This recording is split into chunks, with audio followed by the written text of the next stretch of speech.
All right, so there we go. Last time we were talking about ethics and the law, and we were talking about aesthetics and arguments. This is a nice segue into finally this. So this is a nice segue into logic and critical thinking. So there is this argument that, and we talked about this last time, that the law is an acceptable moral minimum.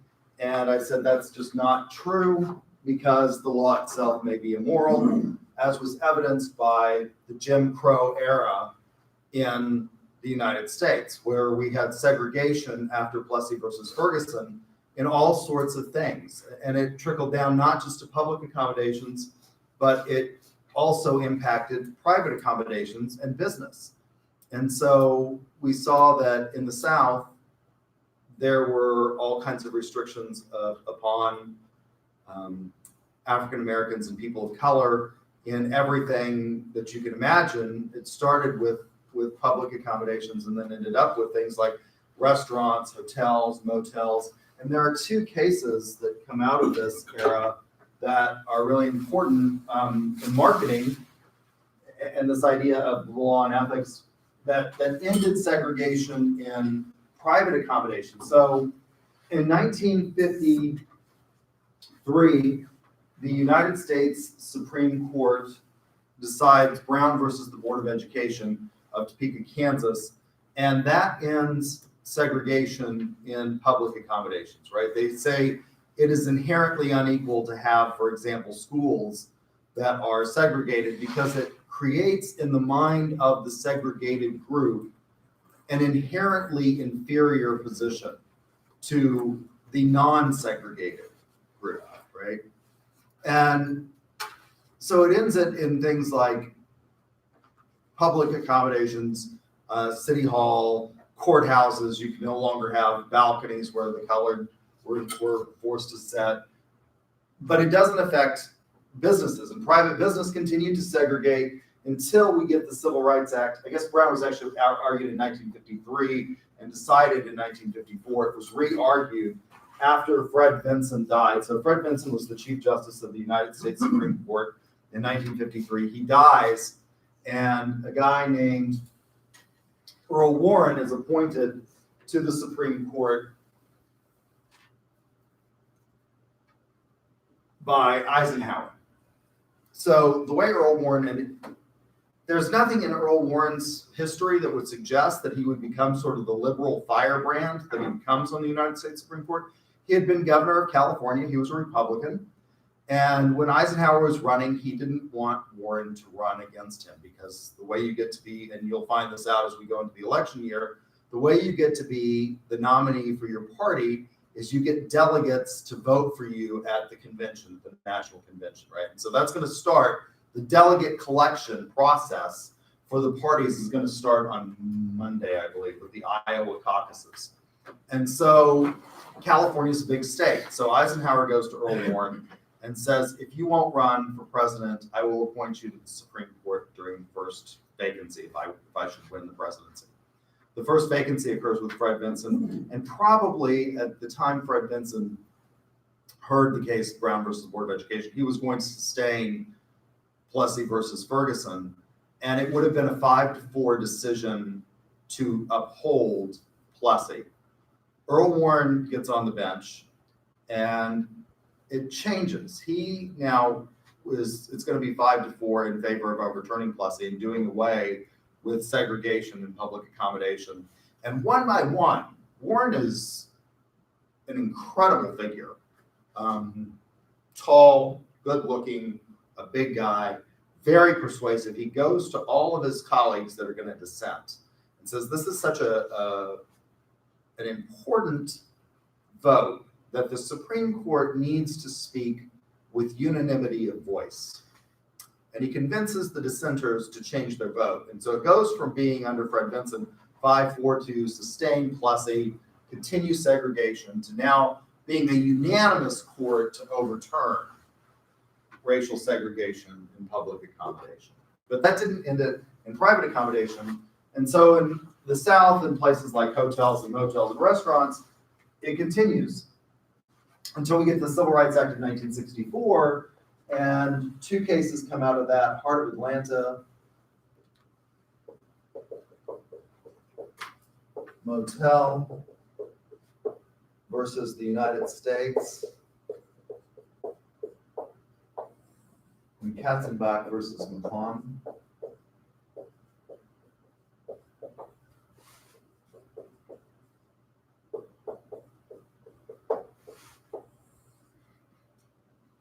So in 1960, JFK wins the presidential election over Richard Nixon. And his brother, Bobby, really pushes him to engage in civil rights as the major piece of his presidential legacy.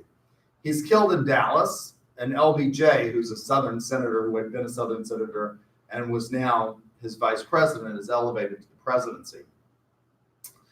And LBJ feels compelled to carry on Kennedy's legacy, I think, with regard to civil rights.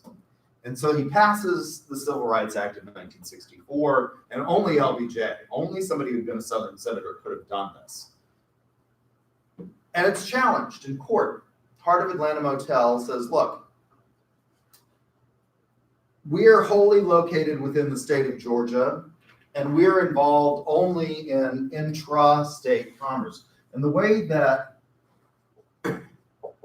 the Congress got at civil rights in the private sector, in restaurants and hotels and other places, was they said it impacted interstate commerce. Under Article 1, Section 8 of the United States Constitution, the Commerce Clause gives Congress the power to regulate foreign commerce, interstate commerce, and commerce with the various Indian tribes. Intra-state commerce is left to the states to regulate. And so the Heart of Atlanta Motel says, look, we're wholly within the state of Georgia. We are not involved in interstate commerce. And the Supreme Court takes this argument up, and they say, look, when people travel, they have to have a place to stay. And so obviously you are involved in interstate commerce, and therefore the federal government can regulate you. Katzenbach versus McClung, which is the sister case, involves Ollie's Barbecue. It was off the beaten path in Atlanta, Georgia.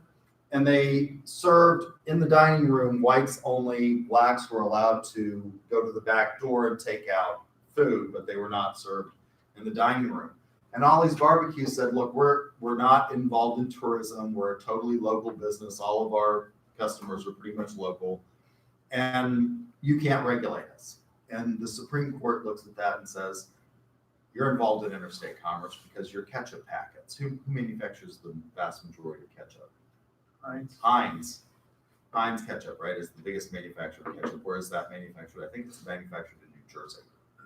So obviously you're involved in interstate commerce. And I give you these two cases because these are examples of where the law itself was immoral, and people disobeyed the law and broke the law. And I don't think any of us would say that those people, were engaged in immoral behavior. And so again, the law is important, and we should pay attention to it. And it is, particularly in the criminal law area, it is and we talked last time about malum prohibitum and malum in se. And with regard to malum prohibitum or malum in se, which are things that we think of as being inherently evil that have a mens rea aspect, that is an example of what we value as a society. What we tend to criminalize says a lot about our value system. And it's not that that's unimportant or that we should ignore it, but as we'll find out when we talk about cultural relativism, values of societies may in and of themselves be inherently immoral. And it was only until recently. So we've seen three great movements in the civil rights era that have impacted business. The first of these was involving African Americans and the Civil War, and it goes through the Civil Rights Act of 1964. The second great civil rights movement that we saw was the women's movement. And then the third great movement in civil rights, and one that took off enormously quickly, in my estimation, is the gay and lesbian rights movement. And it's incredible to me how quickly people have given up on that. The Republican Party gave up on the whole gay and lesbian thing, although there are still vestiges of it out there. And so we saw, for example, in recent history, a case that went to the United States Supreme Court that involved the state of Colorado's anti-discrimination statute, where a Colorado baker who is a fundamentalist Christian said, "I don't want to bake a cake for a gay couple. I can't. That's an expression of my identity. When I bake something, it's an art, and you're forcing me basically by, if you say that I have to bake this cake, you are forcing me to speak. You're violating my First Amendment right to." Not only is First Amendment cover freedom of speech, but it also covers the lack of expression as well.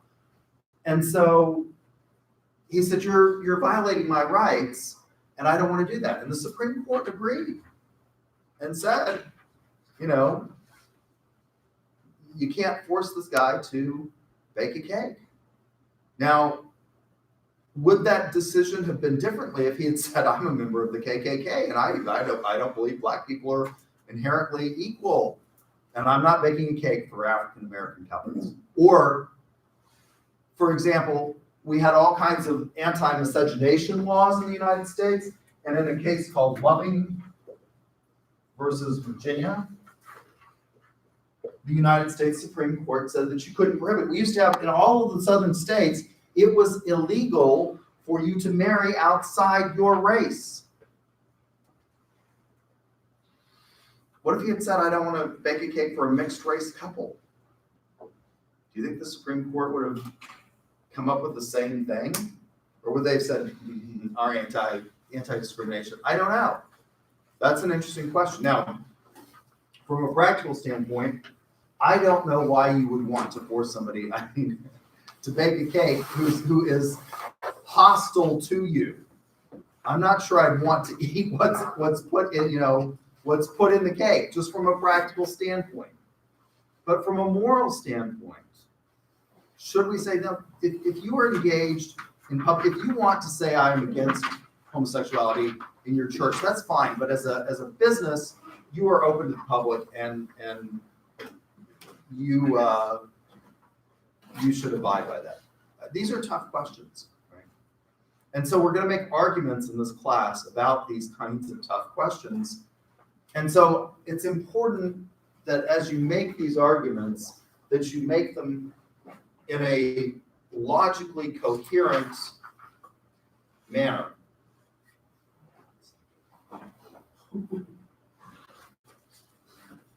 What I find in this class is that, and I find it in the business world as well, that people make arguments all the time, and they make them poorly because they engage in logically inconsistent argumentation, or worse yet, they engage in logical fallacies, which affect their arguments. So what we want to make sound, logical arguments in this class regarding ethics and marketing. So to that extent, I have assigned you the Rulebook for Arguments, which is a really small, pithy little book. You can read it fairly quickly. And we'll talk about that today and probably finish it today. And then we'll move on to the real part of the class that I love, which is the philosophical theories of ethics, which is my favorite part and its students' least favorite part because it's hard. So what are arguments? There is an apocryphal story about W.C. Fields. What does an apocryphal story mean? You say something is apocryphal. What does that mean? You can Google it. I was trying to think what's the Of doubtful authenticity. Of doubtful authenticity, yeah. It may or may not be true. Urban legends are generally apocryphal. They may be true, or there may be a shred of truth in them, but you know, they're of doubtful authenticity. So there's an apocryphal story about W.C. Fields. I know who W.C. Fields is because I used to watch old shows. He was an actor, kind of a big fat comedian who said lots of funny things. One of his most famous quotes, this one is not apocryphal, I believe, is, "Women and children are like elephants to me. I like to look at them, but I'd never want to own one." The story goes that he was stumbling out of a bar in Hollywood one evening, and a woman approached him and said, "Mr. Fields, you're a drunk." And he said, "And you're ugly, but in the morning I'll be sober." Meaning, you know, my condition is temporary, ugly is forever. Is that an argument?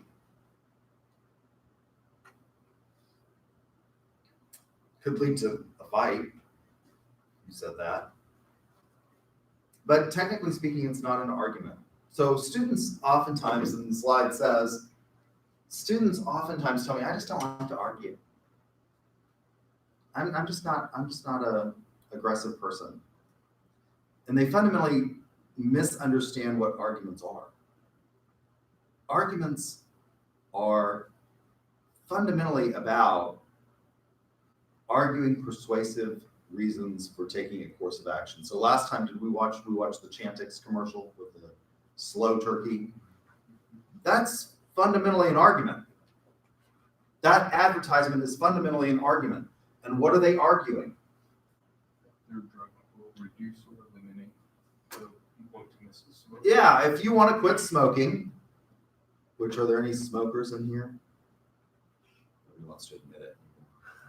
It's become so socially passe that nobody wants to admit. I was a smoker for a long time. Nobody loved to smoke more than I did. I loved it. They smoke what? Smoked cigarettes. Actually, I smoked cigarettes. I loved cigars. I really liked pipes. I mean, I just liked to smoke. And I quit. Cold turkey, by the way.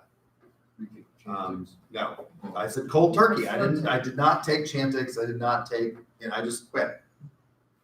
And nobody loved it. I mean, I just decided I was going to quit. Because I always said that when I couldn't run, or when it started to affect my ability to run, I would quit. But I smoked from the time I was 13 until probably the time I was 30. And then I just decided, I woke up one morning and just didn't feel so good after going out to the bars, and decided it was time. I got up and I went for my daily run at that point, and just was hacking and wheezing. Thought, can't do this anymore. So I quit. But lots of people have trouble quitting. So Chantix, their argument is, if you're having trouble quitting, basically, take Chantix and it will help you quit.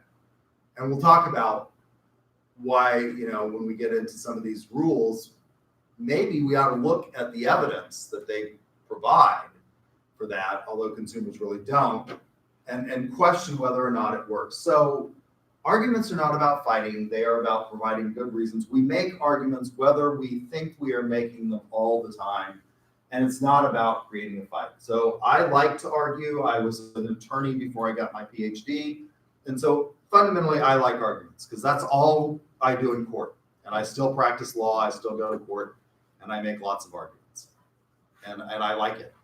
And that is, oftentimes it leads to fighting between myself and the opposing counsel. And I really like that. I have oftentimes left court and heard the opposing counsel say, "That guy's a real expletive, right?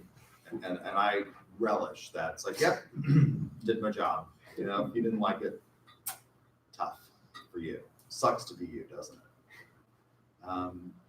But not all arguments are like that. So Chantix, that argument is really kind of sweet. You got a cute little cartoon bird, you know, that's quitting smoking, right? I mean, it's a nice, sweet little argument. So arguments are about persuading people, and we make them all the time. In every advertisement you see, you basically see an argument, which is, you should buy our product, or you should engage in this kind of behavior. Let's watch a Super Bowl, since the Super Bowl's coming up, a Super Bowl commercial.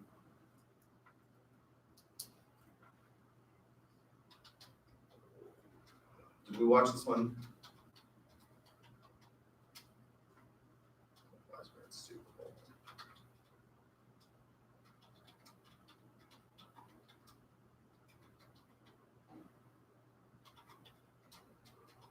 Did we watch this last time?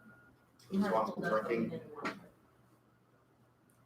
I watched this in the middle class. And I'm gonna have to hammer the returning volume back on. By the way, arguments with animals are always, they're just always wonderful, aren't they? Come on, buddy. You and me, we were made for love. A lifetime is not long enough to show you what you mean to me. Ooh, I'll be waiting here for you when you come home tonight. I'll see you later, buddy.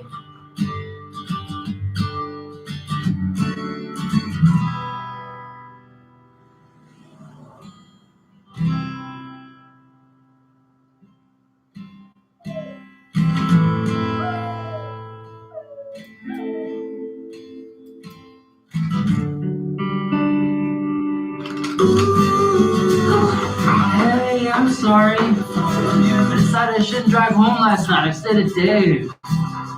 Ooh, when you come home I'm back. I'm back. to me. Yeah, I'm back. All right. So what's the argument there? Don't drink and drive. Don't drink and drive. But what does it use? What kind of, Emotion. it uses a lot of emotion. Is it effective? Yes. Maybe. I'm not sure it's a good argument. Because it uses emotion. But we do this in advertising all the time. We use a lot of emotion. And it can be enormously powerful. Humor is another one that we use in advertising. Which is more effective? Humor or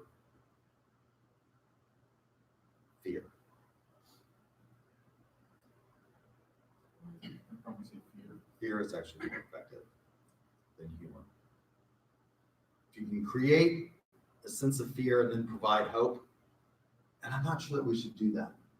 So, but we do it all the time, and it's not always effective, I don't think. And so what we want to make is we want to make good arguments. So the first thing that we have to think about is the structure of our arguments. And we oftentimes use these words interchangeably: valid, invalid, and true and false. And they're not the same.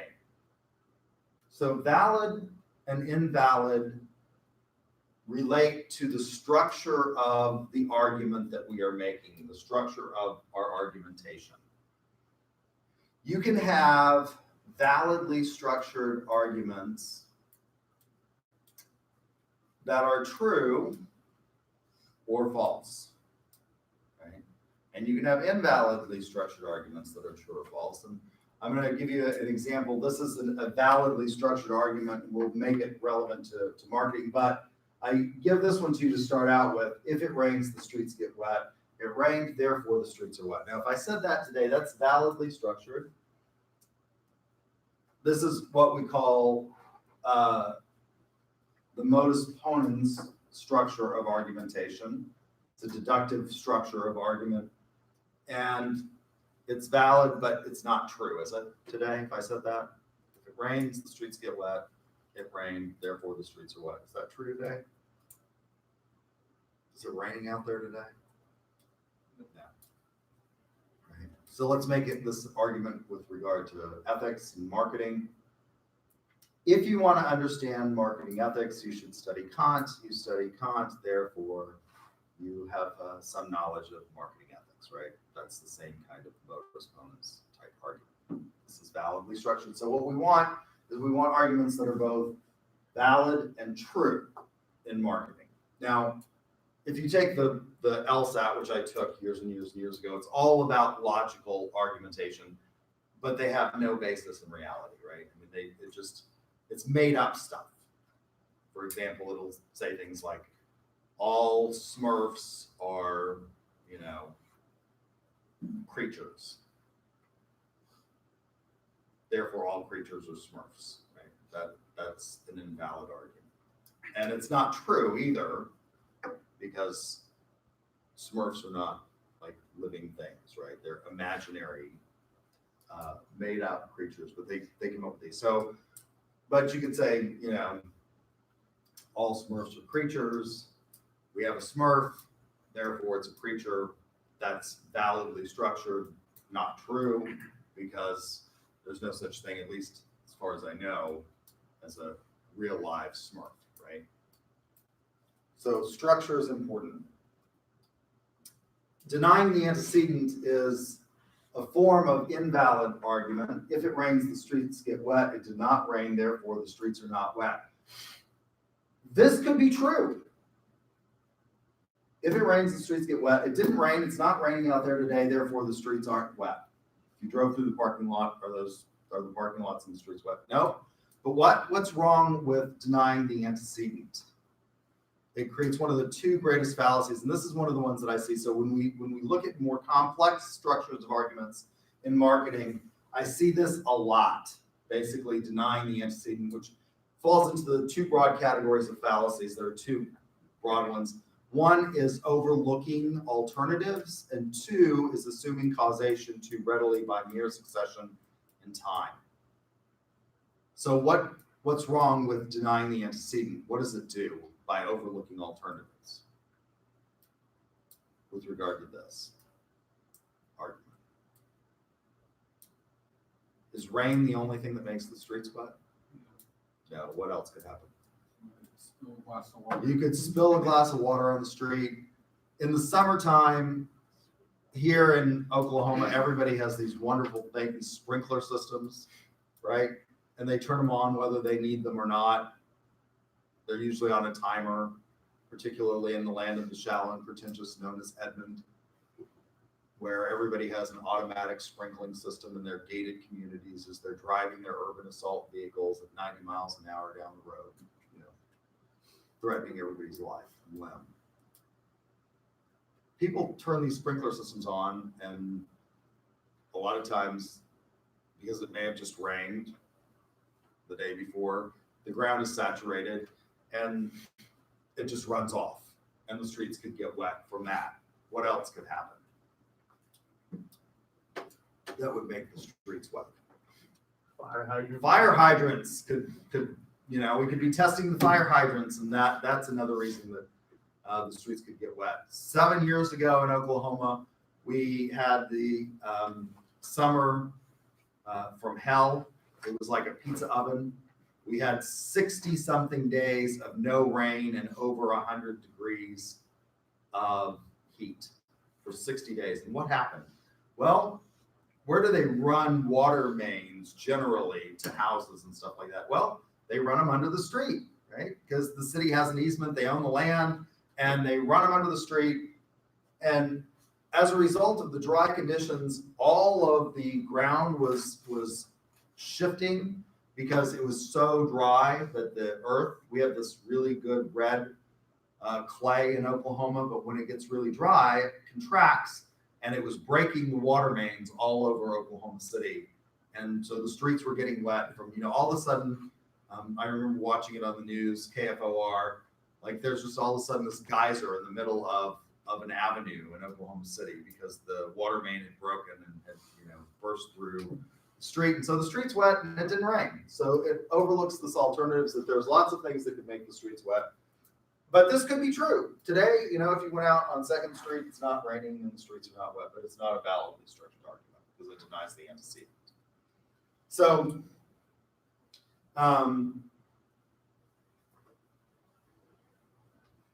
watch for that overlooking, alternatives. It's important to distinguish between your premise and your conclusion, because if you don't, you end up, and I find marketers do this all the time, they engage in circular reasoning. I actually had a student tell me this. The Bible is the word of God. Who wrote it? The Bible says God exists, and therefore God exists. Which, by the way, I had a student tell me this years ago when I first started teaching ethics. The Bible, God didn't sit down at the cosmic word processor and type out no, that's not the way it works. Who wrote the Bible? Well, men wrote the Bible, right? The Bible is the word of God through the words of men speaking in the idiom of their time. God did not sit down at the big Dell laptop in the sky and pound this out, although I've had students tell me that. No.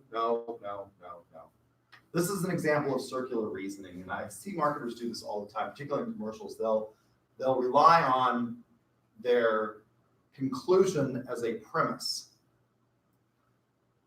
And it's important that you don't do this, that you don't engage in circular reasoning. This is also called begging the question, or petito principe is the Latin term for it. So distinguish between your premise and your conclusion. Your premises are arguments that you offer in support of the conclusion, and the conclusion should flow logically from those premises, but it should not be a premise. There should be a connection between them, and this connection between the premises and the conclusion is called a nexus. But you can't use the conclusion itself as a premise. There should be a connection. They should logically flow from each other, but they should not be one and the same.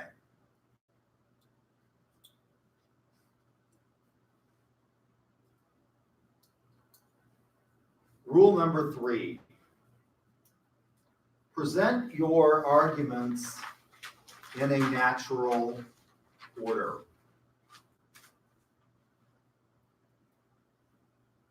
We like to think of life as being linear.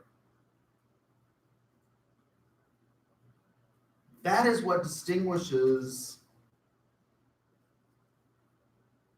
modern man from our primordial ancestors. There was a time before history, so to speak, when man did not think of himself as distinct and separate from the cosmos. And during that time, we know that man thought of himself as being part of the cosmos and saw things in terms of a circular pattern. We still see this used in Disney movies. How many of you like Disney? I love Disney movies. I'm a huge fan of Disney. Love Disney. I get to go to Disney every single year, thanks to UCO and our sales team. Because one of the competitions that we go to is in Orlando, Florida, and we get to go to Disney World. It's great. I love it. But how many? Huh? Did they go this year? Yep, we went to Disney twice. Or they went to Disney twice. I went to Universal one day and Disney the other. But the circle of life, right? in The Lion King. This is sort of the primordial way man viewed things. Summer follows spring. Fall is after summer. And so primitive man saw life in this cyclical thing. Modern man, or historic man, there's a point at which we break with this primitive psyche, and we know this from the anthropological record. It's very clear, and you can find echoes of this in the great religions of the world. Where is it, for example, in the Judeo-Christian tradition, that it's recorded that we become historical man as opposed to primordial man? Well, you find it in Genesis. And it's when Adam eats the aptly named fruit of knowledge. And at that point, we see that we become tied to an era. And so this idea of order, we tend to think of things, although the linguist Mikhail Bakhtin says that we don't actually live our lives in a linear fashion. We want our stories to proceed in a linear fashion. And so if you think about this commercial that we just watched on drinking responsibly, promoted by Budweiser, it's a story, right? And it has a beginning, a middle, and an end. What's the beginning? The beginning is we get a puppy. We have a new puppy, and we bring the puppy home. Isn't that great? And everybody loves labs are great dogs, aren't they? I mean, like they're just one of the most beautiful dogs. That they're just cute, and they have big eyes. They're pretty, lovely little dogs or big dogs. And he's doing all kinds of activities with his dog. The dog is obviously an integral part of his life, and he's an integral part of the dog's life. And then, of course, there's the climax, which is he goes out with the Budweiser in his hand, drinking with his buddies. And we have a conclusion, which is what? He comes home safe and sound because he made the responsible idea. So there's this timeline that we see. There's a beginning, a middle, a climax, and an end, right? Here. And the end is he made the right choice, and isn't that wonderful? So when we talk about order and presenting your ideas in a natural order, obviously when we make historical arguments or storybook arguments, what do you want to do? Well, you want to present it in chronological order, right? But in many instances in marketing, we don't necessarily have a historic. So if you're making historical arguments, you present it in chronological order. What are some other ways that you can present that may be more important? So if you go to journalism school, they talk about the inverted pyramid. And if you think about writing a story for the newspaper, so you start with the major idea in your first paragraph, right? Your main point in the first paragraph. Because the idea is that what happens, particularly with consumers, when we think about when we make arguments to consumers, what happens as we go through? How many of you actually read the news every day? You should read the news every day. It's important. Why is it important for marketers to read and understand the news every day? It's what's going on. It has a major impact on our marketing of every product and service. You don't think that the impeachment trial of Donald John Trump has anything to do with marketing, but it does.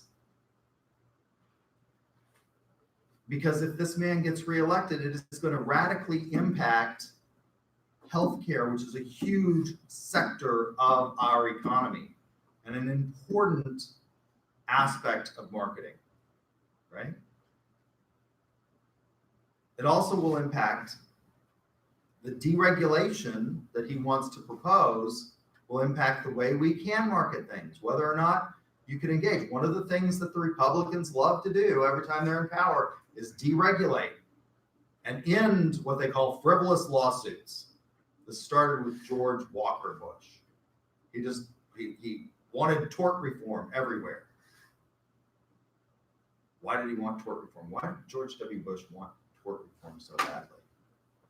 One suspects that it was because he was 3 times denied admission to the University of Texas at Austin's law school, although Harvard admitted him to their graduate program in management, proving that the UT Austin campus has higher standards than Harvard. So he hated lawyers, viewed them as nothing but, troublesome, pesky interlopers in the free economy. So he engaged in all manners of tort reform. Donald Trump is continuing that, wants to get rid of all these frivolous lawsuits, end things like class action. That impacts marketing, right? So you should read the news, you should understand it, you should see where we're going. So, you put your main point first, in this inverted pyramid, under the idea that that's what people are going to remember. So when you read news stories, they always have in the first paragraph, it basically summarizes what's going to be said, right? And why is that? Because what happens is most people, I actually read the story to the end usually, but most people don't. They do what? They skim it or they stop reading after the first paragraph. What's the headline today? The impeachment trial of Donald J. Trump will probably end on Friday, tomorrow. Why is that? Well, because the Senate has enough votes. Mitch McConnell has apparently 51 votes to say we're not going to call witnesses in the trial, and that's going to be the end of it. So that would be your if you're reading a news article about the impeachment trial today, impeachment trial likely to end tomorrow. McConnell has 51 votes. Now then the story will go through, how he got to the 51 votes, right? Susan Collins is wavering. Lisa Murkowski of Alaska is undecided. Mitt Romney is the only one of the Republicans that has come out for witnesses. Well, most people just care about whether or not we're going to have witnesses. They don't. How many of you even know who Lisa Murkowski or Susan Collins are? You might remember who Mitt Romney is because he ran for president once upon a time. But how many of you knew that he's now the senator from Utah? Probably most of you don't know that. Which is really odd. He's the senator from Utah. What was he the governor of before? Massachusetts. Isn't that interesting? He went from living in Boston and being a resident of Massachusetts to, there's a Senate seat coming up. I think I'll just pluck myself over there and move to Utah, run for the Senate. I've lived in Utah before, but, thought he could win. Why did he think he could win the Senate seat in Utah? What's the predominant, not polygamy, what's the predominant religion? Mormon. They don't want to be called Mormon, by the way. They want to be called the Church of Jesus Christ of Latter-day Saints. But and Mitt Romney is a member of the Church of Jesus Christ of Latter-day Saints. They think Mormon is a pejorative term. Where did that term come from? One of the major figures in the Mormon religion is the angel Moroni. And so that's a derivative, I believe, of that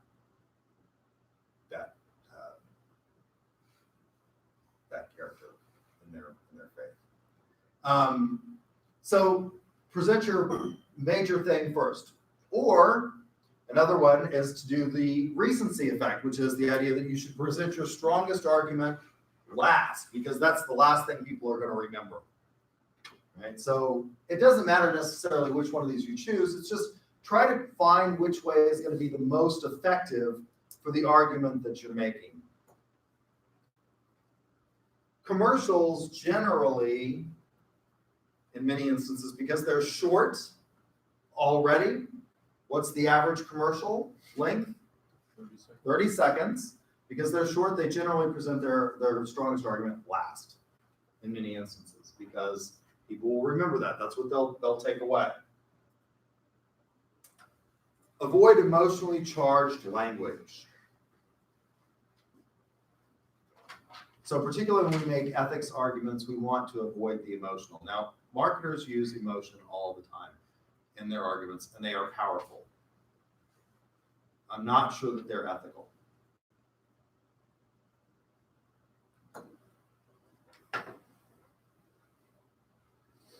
Because when you use particularly fear, you may be violating people's autonomy.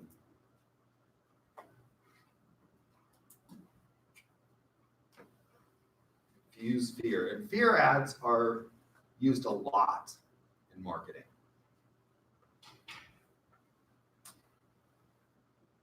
How many of you have seen the anti-smoking campaign ads? Not the Chantix, but the ones with the people that are dying, yes. Like, you know, horrible. The guy in the wheelchair. Starts out, smoking companies tell you that cigarettes are cool. They'll make you popular.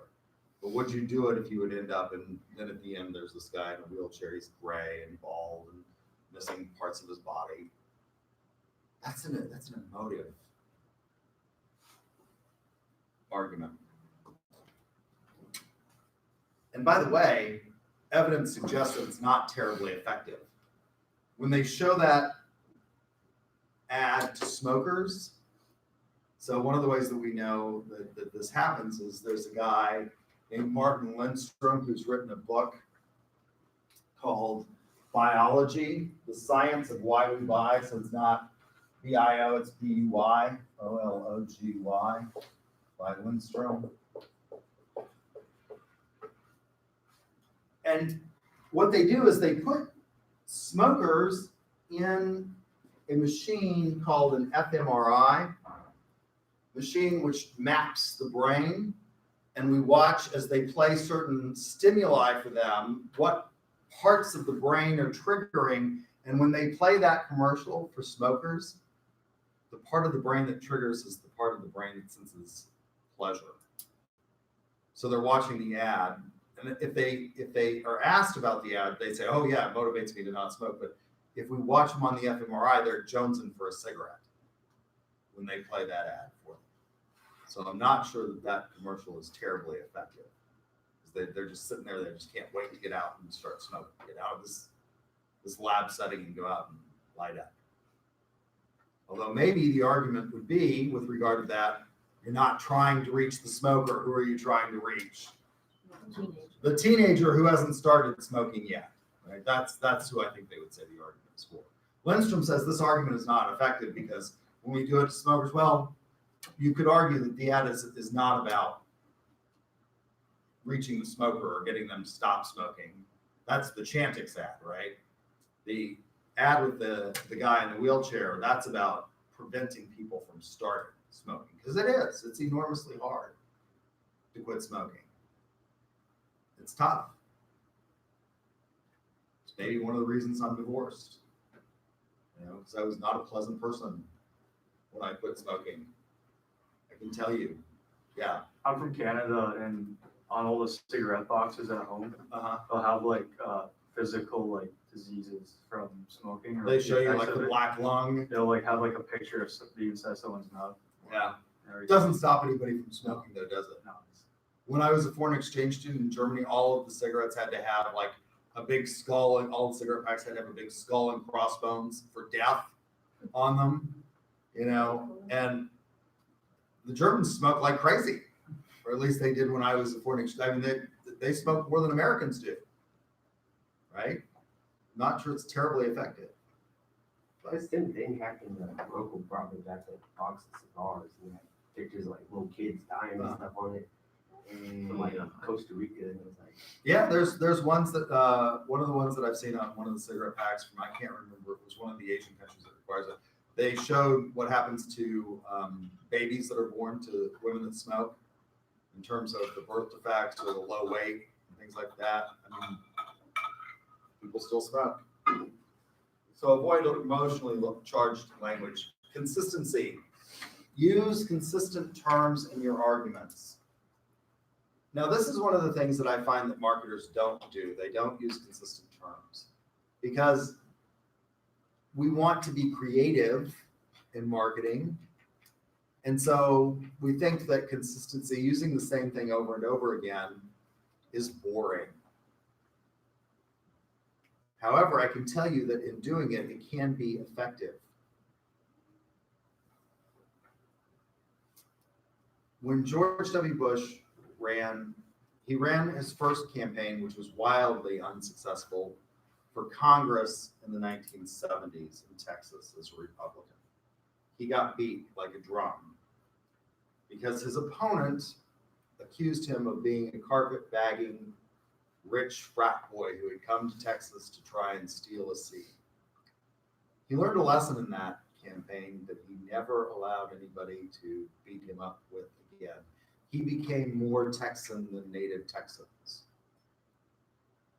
And he never allowed the money thing to be an issue against him in any subsequent election. He was one of the most disciplined politicians I've ever seen. His first successful campaign was for governor of Texas, and it was against, at the time, the most popular governor in America, Ann Richards. Ann Richards was enormously popular because she had reformed the Texas criminal justice system. The crime rate was decreasing in Texas under Ann Richards. She had built more prisons and installed more beds in Stripe City than any other governor in history. And she was plain speaking and enormously popular.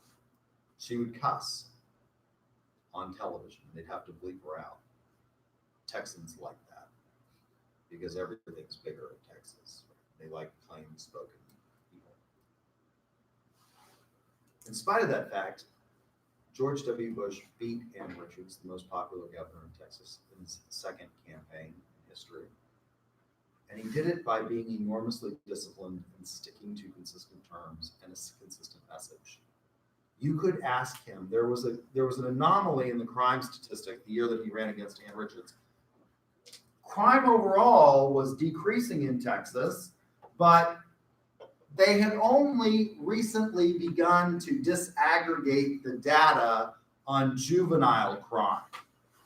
And so it appeared that juvenile crime was on the rise, which George W. Bush used to his advantage.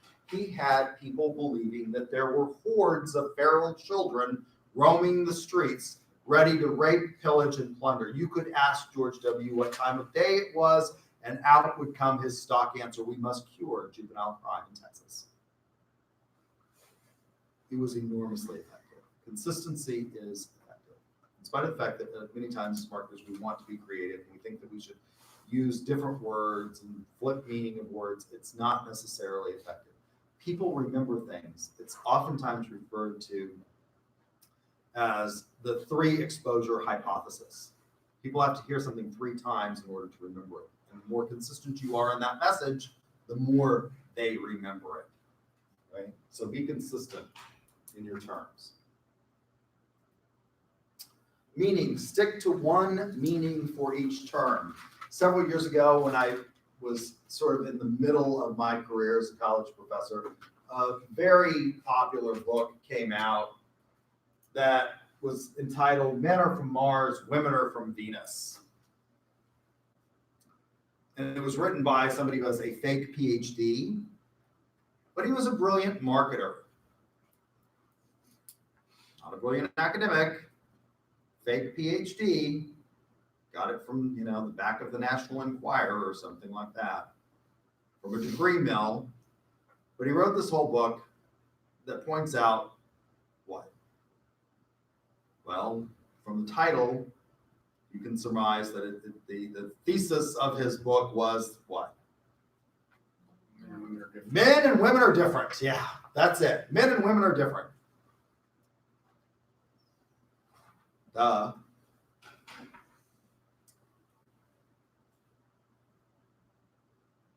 If we take 2 people who are sort of the same body type, in other words, you can't take some ectomorphic male and put him up against Venus Williams and send them to the gym and expect, to have the same result. But if you have sort of rough parity among an experiment, so let's say we have 2 individuals that are roughly about the same body type, body build, and we send them off to the gym, one male, one female. Who's going to lose weight faster?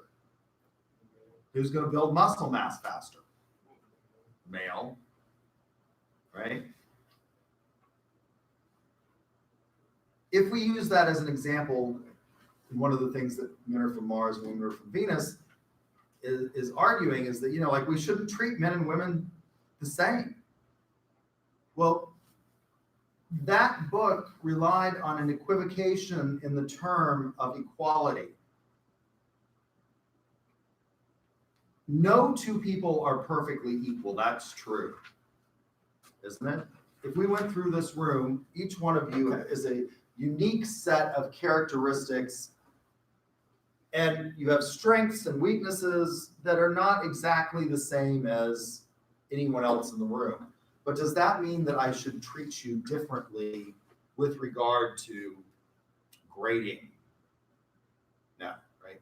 Equality in that sense of the word doesn't mean physical equality. What does equality, for example, before the law mean? Are we equal? No. But equality before the law is not about assessing these types of characteristics, is it? It's about assessing what? Well, the idea that you are evaluated based on the content of your character, not on arbitrary and capricious distinctions. Although, again, the law pretended that these were important for years. Women were not allowed to serve on juries.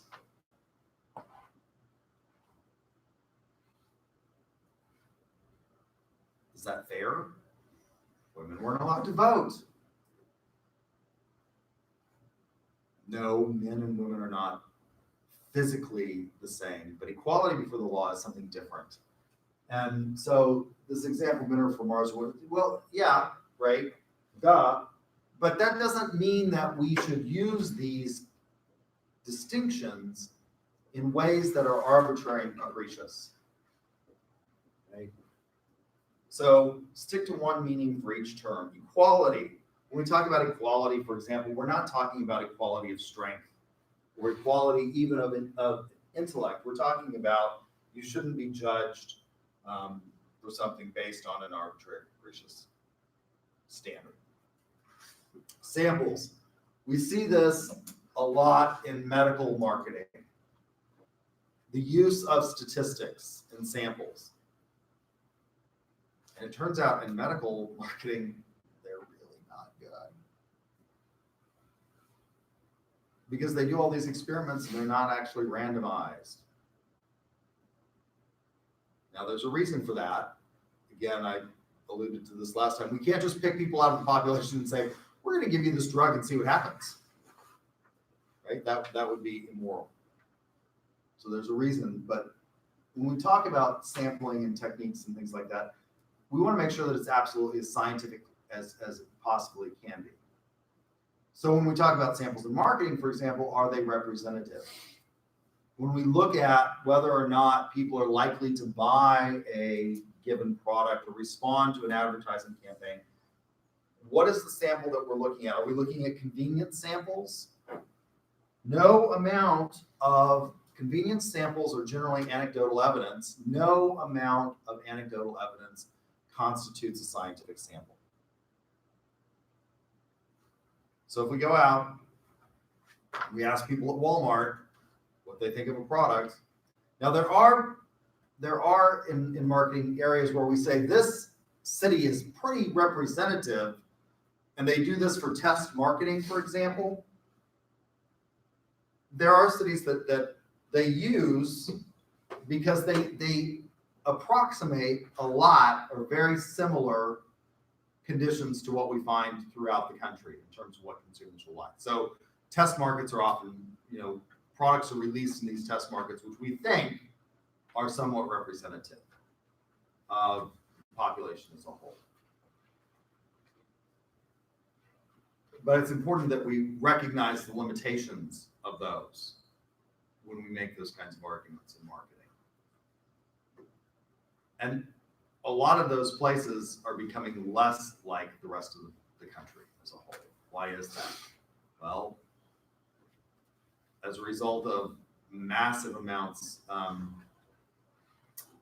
think it was a town in Ohio that's one of the big places where they say is very representative of the United States. Well, it's not as representative of other parts of the country, particularly if you go to California and Texas, where there are larger percentages of Hispanics than there are in Ohio, although that is changing even in Oklahoma. When I was growing up, when we moved to Oklahoma, I was 14 years old, and I was the only Hispanic in Guthrie, in my school system.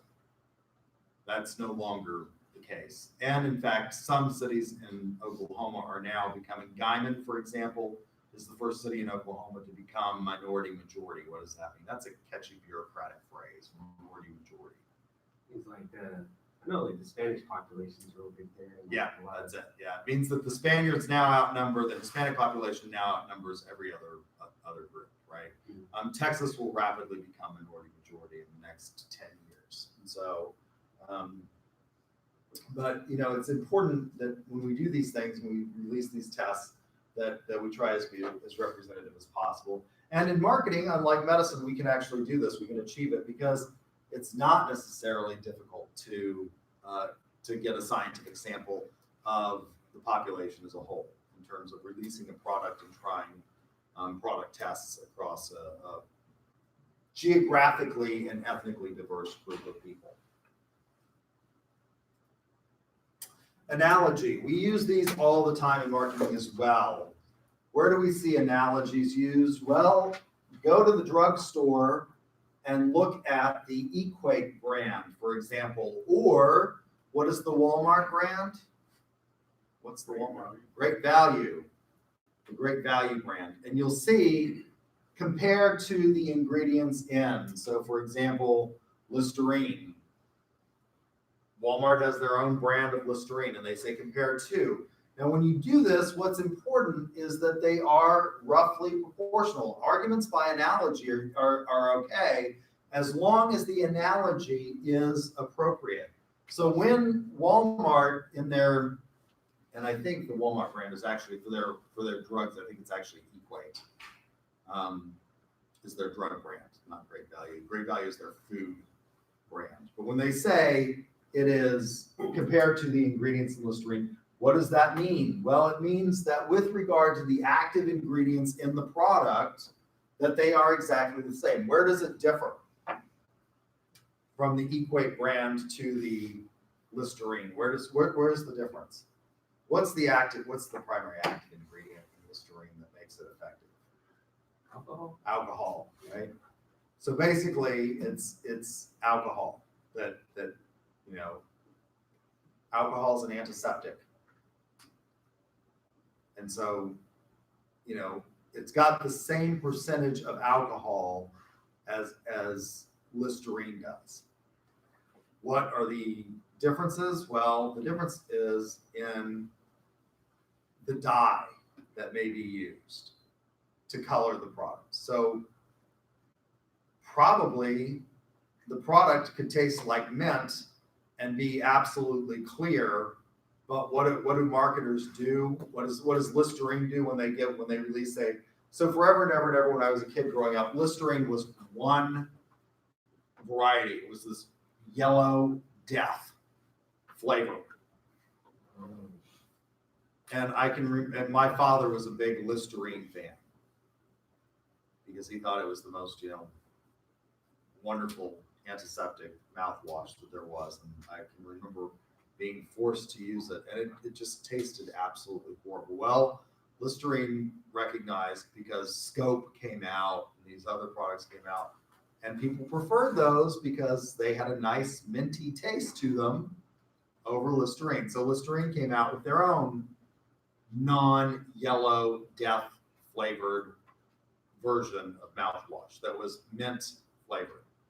Probably they could have made that in a clear variety, but marketers realized that people associate colors with flavors, don't they? And so mint is generally associated with, where do we get mint from? Well, it comes from a nice leaf. Spearmint comes from this nice leafy weed, right? And it is a weed. If you've ever planted it, it just grows. Like it'll just take off. It'll overtake anything else that you plant. And so we associate mint with this color of green. And so they put dye in the product so that you associate that this is not going to taste like yellow death. It's going to taste like refreshing mint. So what's the difference between Listerine and Equate brand? Well, it's the dye that they use or the mint flavoring that they use.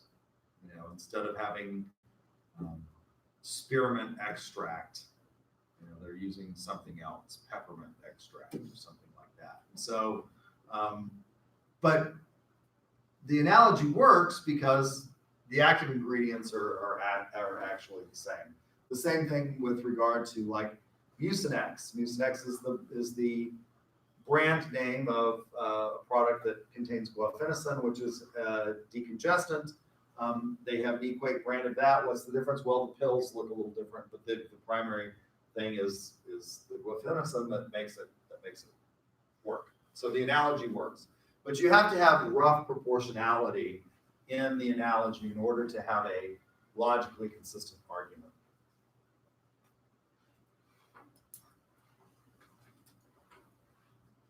Citation is important.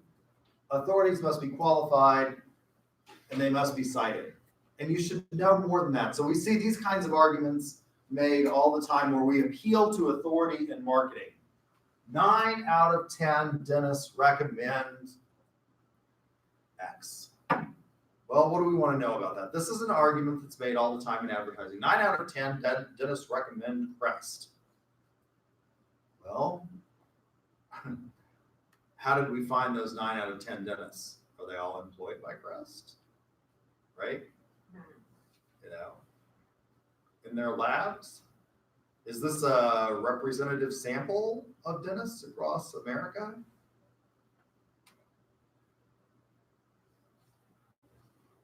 Are they in fact qualified? So I've seen arguments, you know, dental hygienists, you know, 9 out of 10 dental hygienists recommend Scope. Or, well, is a dental hygienist the same thing as a dentist? No, you can become a dental hygienist in what? Is it 9 months? Well, I don't know. the program that I sent a teenager to. 9 months. Not the same thing as dental school, is it? So are they really qualified to make these evaluations? You have to avoid ad hominem attacks on these. And you'll see this a lot. You'll see it, particularly in political advertising, a resorting to ad hominem attacks. No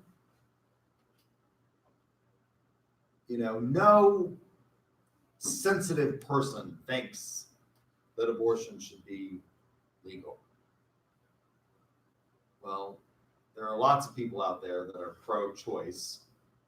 One of my friends, who was a former colleague here, who's a marketing professor forever and ever and ever, his name is Russ Jones, used to say, if you're pro-choice, you're pro-abortion.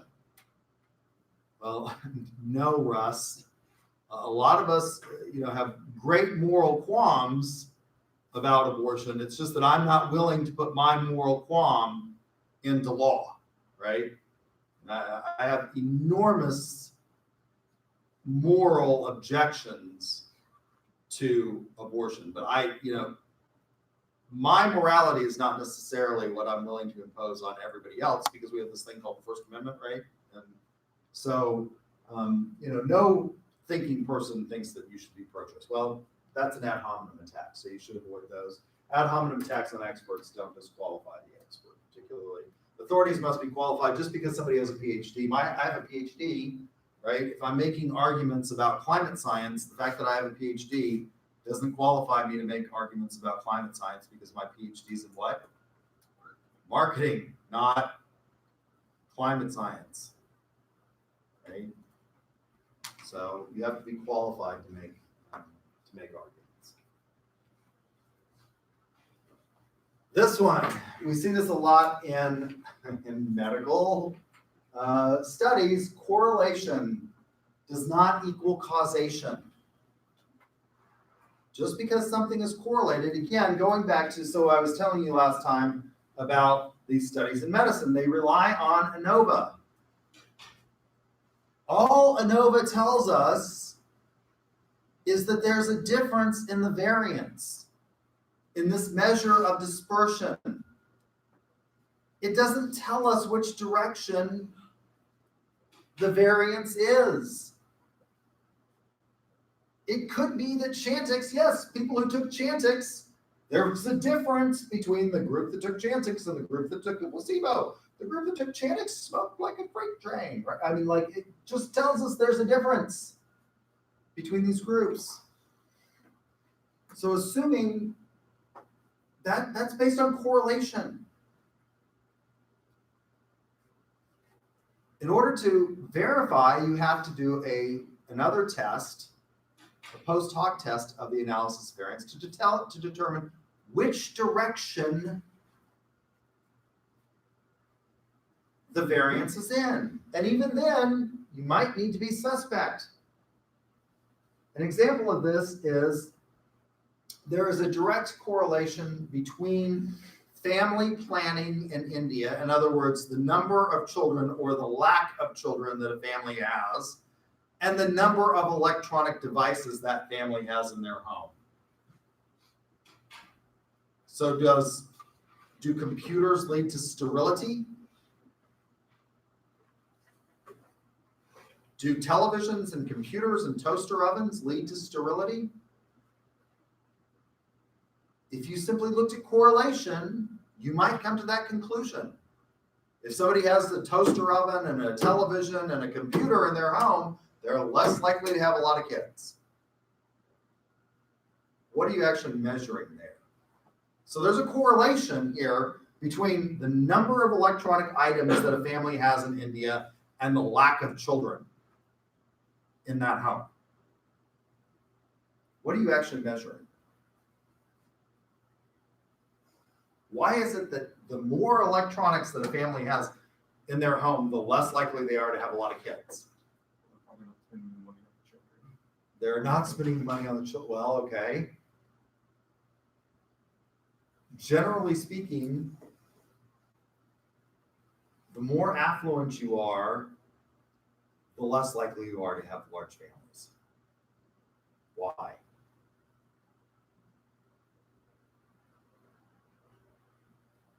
Toaster ovens, electronics, televisions, computers are all, the average person in India doesn't have those things. Which also means that they probably don't have access to what? Education and birth control that wealthier people do, right? If you are affluent, children are an economic liability. That's why I don't have any. They're needy and demanding, and they cost money. And I'm selfish. If you are poor and a farmer, children are an economic asset because they can do what? Their work, yeah. It's historically why people had big families. The United States is graying. We are experiencing an inversion in the population from younger to older. Why? Because we are no longer an agricultural society, and children, as a result, are economic liabilities. My brother always said he wanted to have 10 kids until he had one. And he realized how expensive they are. And his wife talked him into another one, and she wanted to have more. And he would, oh, no. These are expense. They have needs and wants. You have to feed them. Otherwise, DHS comes and you get charged with a crime, right? You know, the number of electronic devices a family has in India is generally indicative of their socioeconomic status. And the higher up you are in socioeconomic status, the less likely you are to have large families. So correlation does not equal causation. Toaster ovens don't lead to sterility. Okay? I'm out of time, so we'll finish this rapidly. Next time we'll move into theories of ethics. Have a good weekend. Today is Thursday, right? Yeah, today's Thursday.